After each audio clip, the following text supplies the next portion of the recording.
It was a dark night when Julie and Chris are walking by Bayside Road. It has been a cold night, and only having a few vehicles passing through this road that made it even colder. Sabi ko sa'yo dapat hintayin na natin si Gary doon sa party. Baka naman may nasakyan tayo pa uwi. Nahihirapan tuloy tayo makahanap ng taxi sa lugar na to. Wala atang dumadaan ng taxi dito complains Julie to his boyfriend. Chris then replies, Jule, it's getting late na and the party was getting boring. Tapos pa nga po may si Gary Hintay ka lang, may taxi rin dyan maya-maya. Chris then notices a light from afar behind him. He thought to himself that it could be finally a taxi and they can now finally go home. And as he thought, it appeared to be a taxi after all. Chris then hurriedly waves his hand to signal the vehicle to stop and give him a ride. As the taxi was a few feet away from them, Julie cries out, Nick, pasawa ka na Chris Puno pa nga yung sasakyan natin. As Chris heard this from his girlfriend, he took a close look to make sure the public vehicle is indeed occupied. And sure enough, what he saw was exactly what Julie told him. The taxi is packed with its passengers. But to the couple's surprise, the taxi stopped a few meters away from them. Grabe naman tong driver na to, puno na nga, papasakay pa. Julie exclaimed. Chris then started to make his way towards the vehicle, and as he was doing so, he said to his girlfriend, baka dito nang bababa yung pasahero niyan. Julie then responds, wala? Wala ang bahay dito sa paligid tingnan mo nga. We're practically in the middle of nowhere. As Chris heard this, he looked around and only saw an empty field on one side and a gloomy forest on the other.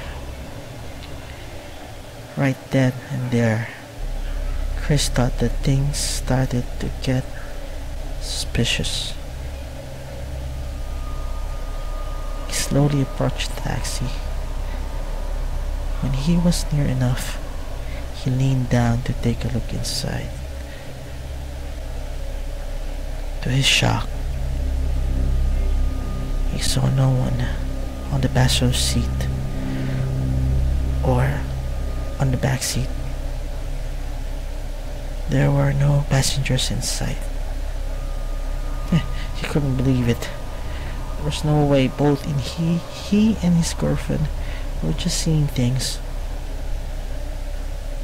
His girlfriend confirmed it twice already. Even though he started to feel lightheaded, he struggled to walk further forward to talk to the driver and possibly shed some light on what they've seen earlier. As he was about to open the passenger door to speak to the driver, he took a look inside, and to his horror, neither the driver could be seen inside the vehicle. At this point, Chris already felt like his head was already swollen. It was like he was in a trance due to what he was experiencing at that moment. Ano daw, Chris? Bumaba na ba yung mga pasahero niya? Screamed Julie. Somehow, his girlfriend's voice snapped Chris out of shock for a while, and he was able to give Julie a look. Yet, Chris couldn't gather enough strength to speak up. He could only take a deep breath and gulp his throat. He's already thinking that this is too much for him to handle, trying to convince himself that all of these are just illusions. He slowly took another look inside the taxi. But this time,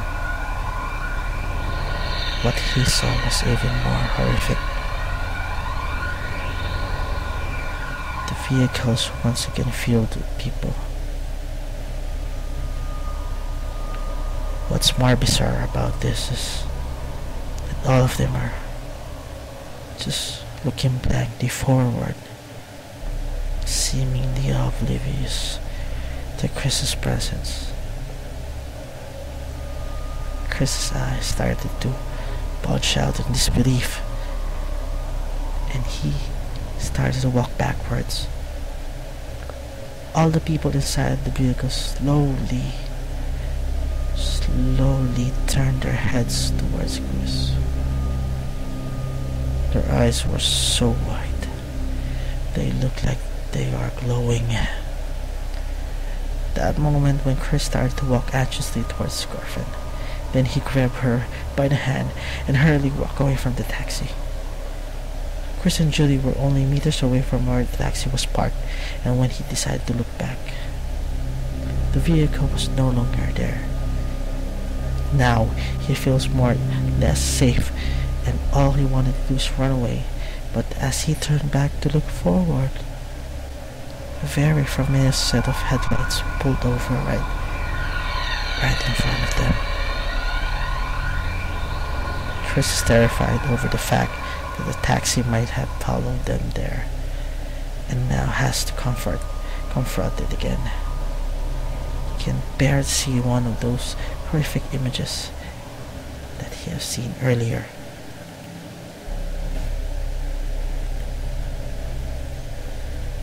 As Chris was about to run towards the opposite direction, he heard something that made him feel safe again. Chris, Judy, get in. I'll take you guys home. It was Gary's car, which pulled over after all. Without any hesitations, Chris took his girlfriend and got in the car. Chris tried to calm himself down. He can't wait to get out of that place. I told you guys na sabay na tayo umuwi. Bakit kayo masigad? Gary called the couple. Ito naman kasing kaibigan mo, Gar. Gustong-gusto na umuwi. Kaya sure boarded daw siya dun. Explained Judy. Then Gary said, hindi niya ba alam na delikado dito? That statement caught Chris' attention and he said, hindi mo lang alam, Gar. Hindi ka maniniwala sa nangyari sa akin dun. Gary looked at his friend with heat and said, Anong sinasabi mo? Pare, minulto ako dun, cried Chris. No, yelled Julie. Chris turned to look at his girlfriend and told her, yung taxi yung pinaka natin. Paglapit ko, nawala yung mga tao sa loob, pati yung driver. Tapos napalingon lang ako saglit. Pagtingin ko uli, may mga tao na naman sa loob. Shit, puti yung mga mata nila, pero naman kung may nakatingin sila sa akin. Muntik na akong himatayin doon sa takot. Julie was shocked to hear this and could only hold her hand up to cover her mouth and utter the words, "Oh my God." And when she could finally gather herself back together and she screamed, "Chris, huwag mo takutin ng ganyan. Ayoko ng ganyang biyo." After that, the couple simply heard, "I believe you," Gary claimed to his friend, even though that he was certain that what he saw. Chris understood how the story could be so unbelievable that he stared at Gary and said, "Talaga? How could you be sure?" "I know you, man. You don't have the creativity to make that stuff up," said Gary with a grin, and proceeded to say, "Plus, man, you're not the first one to experience that." What do you mean?" asked Chris. "Some of my classmates back in college covered this story once, so I pretty much have an idea of what you are talking about. Malamang ang nakita mo dun tonight ay ang kinakatakutang taxi number 45 ng Malaya Company. About 5 years ago, discussion dito mismo sa Bayside Road yung taxi niya. Ang driver pati yung 4 niyang pasahero patay nung sumalpok sa sakyan. Yung sumalpok yung sakyan niya sa puno. Pagkatapos ng discussion, marami ng kwentong kumakalat na may nakikita pa rin yung taxi yun. May iba nagsasabing humihinto yung taxi para pag pinaka, tapos pag sasakay na yung mga pumaka, magpapakita yung mga namatay na pasahero. At meron pa, minsan pag pinapaka ang taxi, pinapasakay mismo yung pumaka. Tapos bago pa makalabas ng Bayside Road, hihinto yung taxi. Pag tatanungin yung sakay kung ano yung problema, leading ng driver, pero makita na sumakay na walang mukha yung driver. Sinubukan na ng mga classmates ko na tunangin ng Malaya Taxi Company about do sa unit number 45.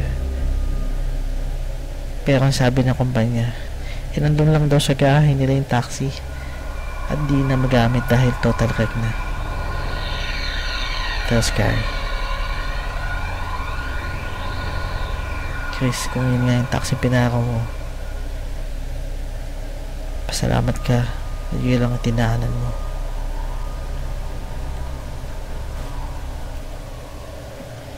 Chris took a deep breath and said, "Siguro hindi talaga ako naniniwala sa mga ganitong bagay, Gar. Nanginginig pa nga ako nung hanggang ngayon eh. Ewan, ngayon pag inisip ko yung nakikita ko parang bangungot yung pasok sa isip ko. Hindi yata ako makakatulog ng ilang araw nito. Yung mga mata nila, yun ang hindi maalis sa utak ko. Para silang umiilaw sa puti." Gary quickly responds to what he heard from Chris. Sabi ng iba, kaya daw ganon ang mga mata nila kasi ang huli nila nakikita sa daan bago sila matay ay yung high beam ng headlights ng isa pang sasakyan. Sabi nila baka nasila yung driver kaya sila na-disgrasya. Judy then butts in. Chris, nahihilo at ako sa kwento nyo. Akala ko sa movies lang nangyari yung mga ganun. Buti na hindi ako lumapit dun. Thanks God, things like this don't happen to me. Pero Chris, nilalamig talaga ako ngayon. Makapangalabot yung taxi na yun. Judy, just relax, lean back. It's gonna be okay. Malapit na tayo makalagpas sa Bayside Road. Wala pa ako narinig ng mga sightings ng taxi outside this road, Gary said as he glanced Judy through the rearview mirror. As they were exiting the Bayside Road, Gary adds one more story he remembers about the cursed taxi. May isa pa, hindi lang yung taxi mismo nagpaparamdam sa mga dumadaan sa Bayside, pati yung mga namamatay na pasahero nito. Gasik din lagim. May nagsasabing nagpapakita daw yung mga pasahero sa mga drivers ng mga sasakyang dumadaan doon. Nakita mo daw sila sa tabi ng daan. Parang pinapaka ka. Tapos pag nakalampas ka na, magugulat ka na lang paglingin mo sa rear view mirror mo na. Kita mo na nakasakay na sa likod. Anak nang anong gagawin ng taxi driver? Screams Chris. Marami sa mga driver lumalabas na sasakyan na tumatakbo. Kaya marami na chap-chap na sasakyan dito sa Bayside kasi iniiwan na lang. Gary glances at Chris and looks at Julie through the rearview mirror as he continues.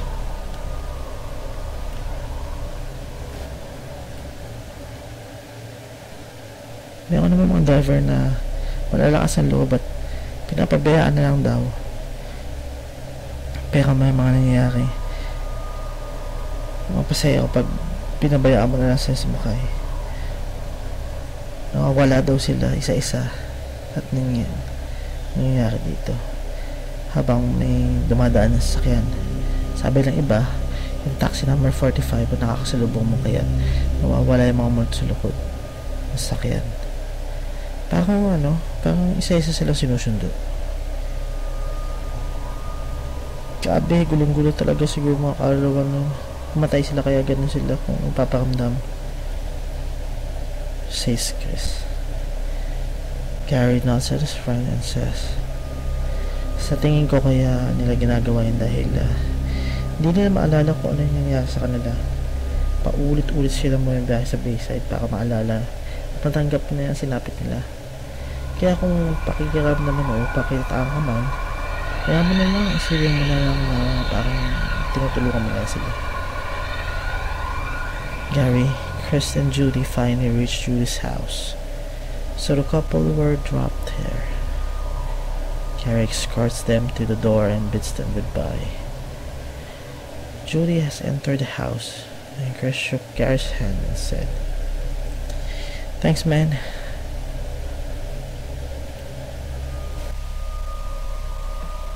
Most of the things you've said kind of feel better about what happened tonight." Gary smiled and tells Chris, "Don't worry. All three of us shared our ordeal tonight." By the way, nakita ko rin sila kagabi. Chris' jaw dropped or whispered, "What? How? Where?" "Relax, I think I handled pretty well. Just don't tell Julie about it," says Gary. Kristen asked, "Huh? Bakit?" Gary responded, When I saw them, they were already inside." Chris' eyes widened and Gary continued, "Yes, they were inside my car, but just couldn't scare the hell out of your girlfriend. Kaya alam ko kung bakit siya nilalamig kanina. And don't worry, you're here now, in her house. You're safe and secured. We're kilometers away from Bayside Road, and you have nothing to be scared of anymore." Kristen felt weakened with terror and sat on the porch steps where he and Gary were standing. Gary glances at his car and tells Chris, "Yo, I need to go. See you around." As Gary was walking away, Chris screamed, "Uy, Gary, ayaw mo magstay?" Gary continued walking to his car and said, "No, I have to go back." Chris quickly replied, "What? Sa Bayside? Bakit? Naloko na ba? Uwi ka na kaya?" As Gary was entering the car, he looked at Chris with a serious look and said, "Trust me." As Gary was driving away, Chris found the answer to why his friend needed to go back to the cursed road. A very familiar sight appeared before Chris. Gary's backseat. Chris saw that there was one more passenger that was left. And look at Chris with those same blinding bright eyes. Carried me to drop off one more passenger.